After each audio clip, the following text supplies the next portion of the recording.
6 மாதங்களுக்கு மேலாக சர்வதேச விண்வெளி நிலையத்தில் சிக்கித் தவிக்கும் இந்திய வம்சாவளியைச் சேர்ந்த நாசா விஞ்ஞானி சுனிதா வில்லியம்ஸ் பூமிக்கு திரும்புவது மீண்டும் தாமதமாகியிருப்பது பதைபதைப்பை ஏற்படுத்தியுள்ளது.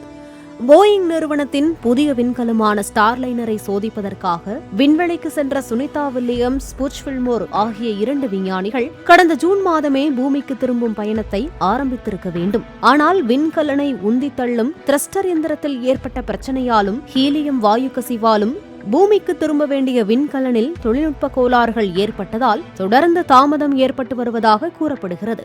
இதனால் குறிப்பிட்ட நேரத்தில் பூமிக்கு திரும்ப முடியாமல் தவித்துக் கொண்டிருக்கிறார் சுனிதா வில்லியம்ஸ். குறிப்பிட்ட நாட்களுக்கு திரும்பவில்லை என்பதால் அவருக்கு தேவையான உணவு உள்ளிட்ட அடிப்படை வசதிகள் அங்கு உள்ளதா, அவர் ஆரோக்கியமாக உள்ளாரா என பல்வேறு கேள்விகள் எழும்பியுள்ளன.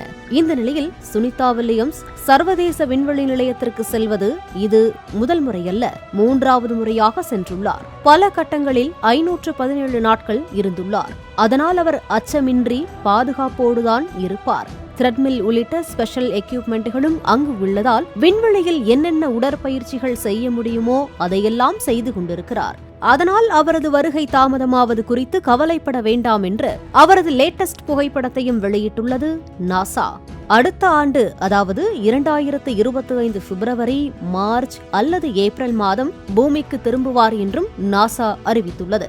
நாசா வெளியிட்ட புகைப்படத்தில் சாண்டா தொப்பியை அணிந்துள்ளதோடு சிவப்பு நிற டி-ஷர்ட்டையும் அணிந்து புன்னகையோடு போஸ் கொடுத்துள்ளார் சுனிதா வில்லியம்ஸ்.